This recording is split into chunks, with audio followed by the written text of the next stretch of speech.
हैं, ऐसा शिव तत्व का भाव कहा। तुरंत मुक्ति को पा जाए।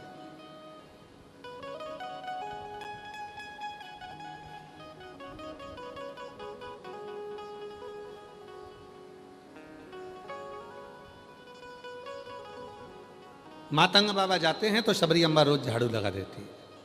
मातंग बाबा जाते हैं तो शबरी अम्बा रोज पुष्प तोड़कर रख दी। और मुझे विश्वास है, छत्तीसगढ़ की मेरी जीजियों पर मुझे पूरा भरोसा है। आप में कई मेरी बेटियां, कई मेरी बहनें, कई मेरी जीजियां, कई मेरे जीजा, कई मेरे बेटा, कई मेरे बुजुर्ग माँ बाप ऐसे बैठे हैं, जब उनके यहाँ पर सोमवार का दिन आता है सावन के महीने में और वो बेलपत्री लेकर आते हैं या कोई फूल लेकर आते हैं, तो अब उनकी धर्मपत्नी या उनके रिश्ते वाले कह देते हैं कि इतना सारा फूल है, एक काम करो तुम पड़ोसन के यहाँ थोड़ी सी बेलपत्री दिया, थोड़ा सा उनके यहाँ थोड़ा सा फूल दिया, जाओ थोड़ा सा। तो वो कई लोगों की आदत रहती है, आते आते आते आते आते आते थोड़ा थोड़ा थोड़ा थोड़ा फूल वो 2-4 जगह दे देते हैं। बोलो जी जी सही है कि गलत है? अब उनको क्या लगता है, हमारी बेलपत्र में से हमने 2 बेलपत्र इनको दे दी, हमारी बेलपत्र में से हमने 4 बेलपत्र इनको दे दी। जरा ध्यान देना, यहाँ मेरी जीजियाँ आती हैं, हम उनको बेलपत्र बाबा की चढ़ी हुई दे देते हैं। कई मेरी जीजियाँ इतनी बाबा की भक्त होती हैं, कोई मांग भी लेता है तो उसमें से तिनका तिनका मात्र तोड़कर वो दे देती हैं। तिनका मात्र। काशी की कथा में वर्णन आया था, बेलपत्री के 1000 टुकड़े हो जाएं, चूरा हो जाए, तिनका मात्र तुम्हारे माथे पर जो छोटी सी बिंदी है उस बिंदी को भी आधा कर लो, उसके मात्र अंश के बराबर भी यदि बेलपत्र का भाव हमारे पास में है, यदि हम शिव को समर्पित कर रहे हैं या शिव की चढ़ी हुई बेलपत्र का वो आधे से आधा तिनका मात्र भाव भी यदि हम ग्रहण कर रहे हैं तो वो हमें फल प्रदान जरूर करेगा, वो बिना फल के नहीं। तो कईयों की आदत रहती है, जाते जाते जाते जाते जाते जाते थोड़ा थोड़ा थोड़ा थोड़ा सब हो देते सब।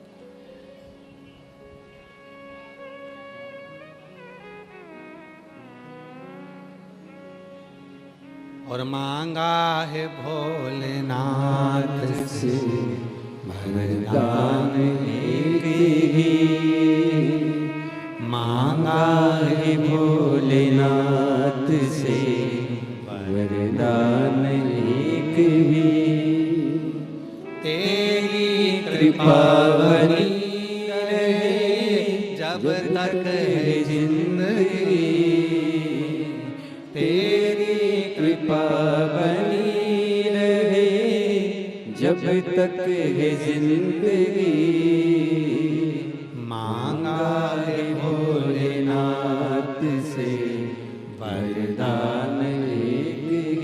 केवल हम नहीं बोलेंगे, इस पंक्ति को आपको भी बोलना चाहिए कि तेरी कृपा बनी रहे जब तक है।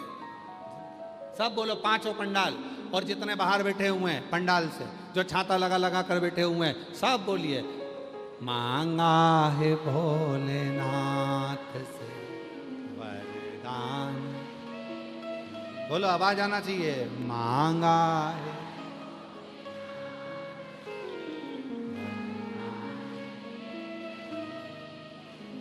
तेरी कृपा बनी रहे जब तक है जिंदगी, तेरी कृपा।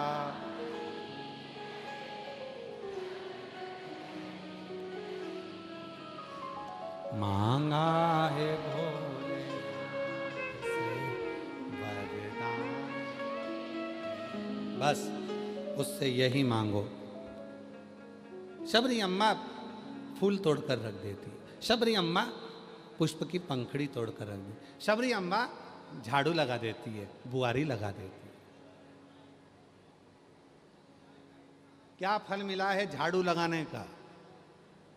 क्या फल मिला है फूल तोड़कर देने का? आप लोगों में से भी कई माताएं ऐसी हैं जो कथा के पंडाल में रहती है तो आसपास का कचरा उठा के बोरी में भर बाहर रखी जाती है। सीहोर आते हैं कुबरेश्वर धाम पर कई शिव भक्त, झाड़ू लगा देते हैं, कचरा बीनते हैं, एक साइड इकट्ठा करके रख देते हैं।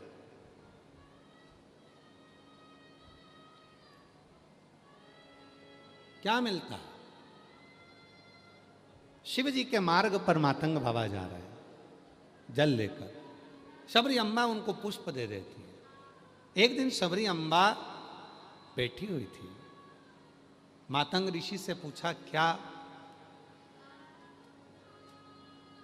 शिव की आराधना से जो मांगो वो मिलता है? मातंग ऋषि ने कहा, शबरी जो मांगोगे वो मिलेगा, मुझे राम का दर्शन करना है, राम का दर्शन। क्या जो मांगोगे वो मिलेगा? हाँ, मुझे राम का दर्शन करना मिलेगा, इंतजार करना। जैसे तू फूल तोड़कर मुझे देती है, ऐसी सेज बिछाना भोल भगवान श्री राम के लिए, रोज रंगोली डालना, रोज बुआरी लगाना, आएंगे राम आएंगे। जैसे बेर तू रोज मातंग ऋषि कहते हैं मुझे देती है, वो बेर तू राम जी को भी देना आएंगे। और वो बेर जो तू मुझे देती है मैं भोलेनाथ को देता हूं, तो एक दिन भोलेनाथ का प्रसाद खाने राम जरूर आएंगे, तो चिंता मत। और शबरी बुआरे रास्ता आएंगे राम जी, शबरी बुआरे रास्ता आएंगे राम जी, मेरा भी धन्य जीवन बनाएंगे राम जी, मेरा भी धन्य जीवन बनाएंगे राम जी, ओ शबरी सवारे रास्ता आएंगे राम जी, शबरी सवारे रास्ता आएंगे राम जी। अरे छत्तीसगढ़ वासियों, प्रसन्नता होना चाहिए। छत्तीसगढ़ वो धरा है जिस भूमि पर भगवान श्री राम मां शबरी के लिए दौड़ कर चले आते हैं। छत्तीसगढ़ वो धरा है, वो धरा है जहां मेरे राम आते हैं, राम आते।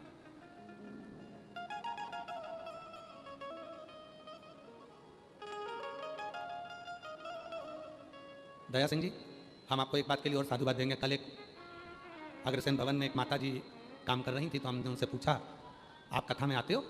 कहाँ? तो जगह मिल जाती है, क्योंकि आप तो यहाँ काम में लगे रहते हो, तो कैसे पूछ पाते होगे? आप यहाँ सब काम करते, झाड़ू वगैरह लगा के, पोछा वगैरह लगा के, आप कैसे पूछते होगे? तो कहा, गुरुजी ढेरों कथा होती है, पर हम साधारण लोगों के लिए कभी भी वीआईपी पास नहीं बनता। पर दया सिंह भाई साहब ने हमको भी वीआईपी पास दिया है। एक बार साधुता है आपको उसके, साधु हमको भी वीआईपी पास दिया। गुरुजी ढेरों कथा होती है, ढेरों लोग अग्रसेन भवन में भी आते हैं, ढेरों आयोजन होते हैं, पर कहीं हमारे लिए कोई व्यवस्था नहीं होती है। पर दया सिंह जी को हम साधुता दें और वो वीआईपी पास हमको दें। और आपने भी कई माताएं ऐसी बैठी होंगी जिनके हाथ में पास होंगे, और वो दया सिंह भाई साहब ने आप लोगों को कोई शुल्क नहीं, कोई भाव, केवल आपके लिए, केवल आप साधुता। एक बार जोरदार ताली बजाएं, साधुता आपको बहुत प्रति, बस यही होना चाहिए। राजा हो चाहे रंग, सभी का एक ठिकाना, वो मेरे विश्वनाथ का द्वार है, कोई और नहीं।